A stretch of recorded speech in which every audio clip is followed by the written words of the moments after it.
India के अंदर global south summit हुई है, ताड़ साहब उन्होंने पाकिस्तान को बुलाया ही नहीं है। किस मुंह से जाएंगे आप? मैं तो कोई बुला भी लेते तो किस मुंह से जाएंगे आप? वो कहते हैं कि प्रोडक्ट शायद आपके ले लें दुनिया, लेकिन आपकी शक्ल नहीं देखना चाहते आप। काकर साहब ने एक डोजर बनाया, यूनाइटेड नेशंस में जाने वाला है।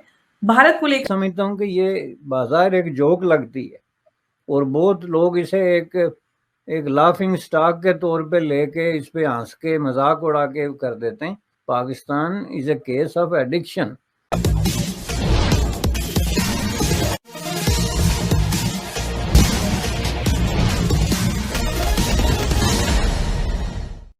इंडिया के अंदर ग्लोबल साउथ समिट हुई है, ताड़ साहब उन्होंने पाकिस्तान को बुलाया ही नहीं है। 125 मुल्कों की वो बात कर रहे हैं, लेकिन जो सबसे इंपॉर्टेंट पॉइंट है ताड़ साहब, किसी ग्लोबल साउथ के मुल्क ने इंडिया को नहीं कहा कि तुम्हारा नेबरिंग कंट्री पाकिस्तान है उसको बुलाओ।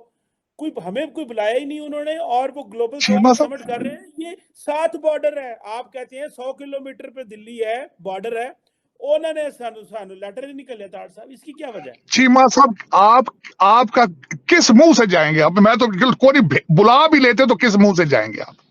किस मुंह से जाते आप? ना को खरीदने की चीज ना खरीदने के लिए को आपके पास पैसे हैं, ना बेचने के लिए कोई प्रोडक्ट है। आप फिर क्या करेंगे? आप उनको दुनिया में आप जाते हैं रेसिप्रोकल बेसिस पे, बाइलैटरल चीजों में क्या चीज बेचेंगे आप?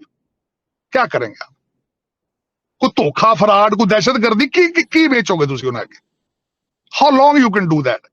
आपकी क्रिकेट टीम गई है, उन्होंने बेच दी है वहां पे।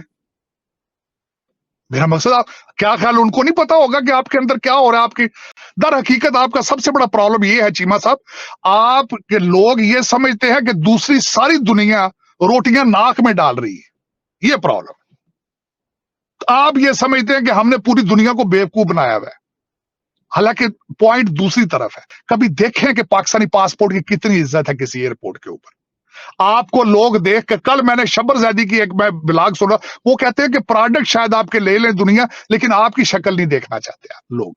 काकर साहब ने एक डोजर बनाया है, जो IPRI है, इस्लामाबाद पॉलिसी रिसर्च इंस्टीट्यूट, उन्होंने एक डोजर तैयार किया है जो यूनाइटेड नेशंस में जाने वाला है।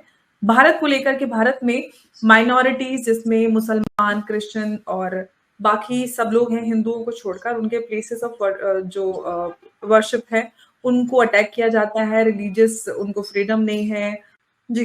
ये देखें जी, ये जो है बुनियादी तौर पे पहली बात यह है कि ये काम कोई ऐसा मुल्क करे जिसके अंदर जो रिलीजियस फ्रीडम है वो किसी ना किसी, अगर पूरी 100% नहीं तो कम से कम 10% भी उसकी रिस्पेक्ट होती हो तो फिर बात बन सकती है। अब हालत ये है कि अभी तक दुनिया के हाफजे जो हैं वो ताज़ा हैं, यादाश्त अभी ताज़ा है। कपल ऑफ मंथ्स अगो एक पूरा शहर जो है इस बुनियाद पे जो है जला के तो राख का ढेर बना दिया गया और उसमें मौजूद सारे के सारे चर्च जो हैं वो तबाह कर दिए गए। पहला सवाल तो यूनाइटेड नेशन को उससे पूछना चाहिए कि तुम्हारे मुल्क में जो इतना बड़ा जुल्म हुआ अभी कपल ऑफ मंथ्स अगो, उसमें आपने क्या किया? और पाकिस्तान में इस वक्त कैफियत ये है कि कोई भी जो रिलीजियस माइनॉरिटी है वो अगर कोई किसी तरीके से अपने राइट्स को एक्सरसाइज कर भी रही है तो वो खौफ, हरास और दहशत के साए में ऐसा कर रही है। सकता है जब आप इस तरह का एक खौफ और हरास का माहौल हो एक मुल्क में, और वो मुल्क जो है वो जाके तो इंडिया के अंदर जो है ये तलाश करने की कोशिश करे कि वहाँ पे कौन सा मजहब जो है वो किस मजहब के साथ क्या सलूक करता है। पहली बात, एक तो इसको इस नज़र से देखें तो मैं ये समझता हूँ कि ये बाजार एक जोक लगती है और बहुत लोग इसे एक लाफिंग स्टॉक के तौर पे लेके इस पे हंस के मजाक उड़ा के कर देते हैं। Pakistan is a case of addiction. Cheema साहब, मैं एक बात बताना चाहता हूं, आप इंडिया की बात कर रहे हैं, कल यहां पे डाटा आया है, इंडियन स्टूडेंट अमेरिका में जो आते हैं उनमें 35% इंक्रीमेंट आ चुकी है और उधर 25% चाइनीज डिक्रीज हो गए हैं।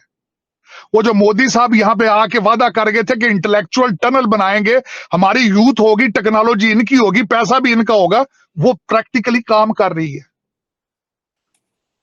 और हाँ, आपकी भी टनल बनी है, लेकिन ब्रिटिश एजेंटों के बच्चों की बनी है टनल। आप भी टनल की बात बताओ, नेपाल, इंडिया, बांग्लादेश तीनों मुल्कों के बच्चे ज्यादा एनरोल हुए हैं अमेरिकी यूनिवर्सिटियों में। पाकिस्तान के 16% इजाफा हुआ है। नेपाल और बांग्लादेश के स्टूडेंट ज्यादा एनरोल हुए हैं, जो आप जिक्र कर रहे हैं। बिल्कुल इस तरह दुख वाली बात है, पाकिस्तान में अफसोस के साथ पाकिस्तानी कोई नहीं है। 25 करोड़ लोगों को शर्म आती है पाकिस्तानी पाकिस्तानी नहीं है। 25 करोड़ लोग जियोग्राफिकली टुगेदर हैं, स्टक हैं उस जगह पे, लेकिन they are not Pakistani to begin with. ये तो एक एक गली में 8-8 मस्जिदें हैं, सारा दिन एक दूसरे को लाउड स्पीकर पे गालियां देते हैं। मैं नहीं पूछता, आप खुद देख लें वहां जाकर। मैं हैरान होता हूं, नमाज का टाइम होता है, बारी बारी को 2 घंटे अजाने देते रहते हैं। वो एक दूसरे के साथ टाइम पे एग्री नहीं कर सकते, दूसरी चीजें क्या करें। आज तक चांद पे नहीं इकट्ठे हुए। पेशावर में कुछ कहते 2-2 तो ईदें करते हैं। दुनिया चांद पे पहुंच रही है, दुनिया सूरज के ऊपर मिसाइल अपने भेज रही है। कि इंडिया को लेके तो उनको बार बार एक बहुत बड़ा दौरा पड़ जाता है, जो उनको एक नफ्सियाती तौर पे तबाही, बर्बादी और ज़हनी जो है दीवानगी। दूसरी बात यह है कि मैं समझता हूँ कि इंडिया के जो माइनॉरिटीज और मुसलमान हैं, या जो दूसरी क्रिश्चियनिटी है, या बुद्धिस्ट हैं, या जो भी हैं, मेरे ख्याल में अब वक्त आ गया है कि वो पाकिस्तान को एक क्लियर किस्म का जवाब दें और उसको ये जो है बताएं कि हमें आपकी मदद की, आपकी सबसे बड़ी मेहरबानी ये होगी कि आप हम पे मेहरबानी ना करें, और आपकी इससे बड़ी हेल्प कोई और नहीं हो सकती कि आप हमारी हेल्प ना करें। क्योंकि पहली बात यह है कि ना तो वो किसी भी तरीके से नंबर वाइज, रिसोर्सेज वाइज, या सोसाइटी में उनकी जो स्टैंडिंग है, किसी भी तरीके से वो कोई ना किसी तरीके से कोई अक़लियतों में आते हैं, ना बेबस हैं। मैंने बार ये कहा कि जो इंडिया में मुसलमानों की जो तादाद है उसको सामने रखते हुए अक़लियत और अक्सरियत का जो हम ये कायम करते हैं फार्मूला, ये इस पे अप्लाई नहीं होता। चूँकि एक बहुत बड़ी मेजॉरिटी है, एक बहुत बड़ी तादाद है अवाम की, जिसके पीछे बहुत बड़ी ताकत है। उसमें हर तरह के लोग हैं, रिसोर्सफुल लोग हैं, उनकी जो है वो इंटेलेक्चुअली या इकोनॉमी के हवाले से, पॉलिटिक्स के हवाले से अगर वो जो भी काम करना चाहें उनको कोई नहीं रोक सकता, बशर्तिया कि वो अपने आप को उस मुल्क का, हिंदुस्तान का, अपने आप को वारिस और उसका मालिक और उसका वफादार समझ के कोई भी काम करना चाहें, तो उनको दुनिया की कोई मेजॉरिटी जो है वो नहीं रोक सकती। मेरा मकसद, आप क्या ख्याल, उनको नहीं पता होगा कि आपके अंदर क्या हो रहा है। आपकी दर हकीकत आपका सबसे बड़ा प्रॉब्लम ये है चीमा साहब, आपके लोग ये समझते हैं कि दूसरी सारी दुनिया रोटियां नाक में डाल रही है। ये प्रॉब्लम। आप अगर हमसे जुड़ा रहना चाहते हैं तो कृपया मेरे चैनल को सब्सक्राइब करें तथा बेल आइकन भी दबा दें, ताकि नई वीडियो की जानकारी तुरंत आप तक पहुंच जाए। धन्यवाद। जय हिंद। आप अगर हमसे जुड़ा रहना चाहते हैं तो कृपया मेरे चैनल को सब्सक्राइब करें तथा बेल आइकन भी दबा दें, ताकि नई वीडियो की जानकारी तुरंत आप तक पहुंच जाए। धन्यवाद। जय हिंद।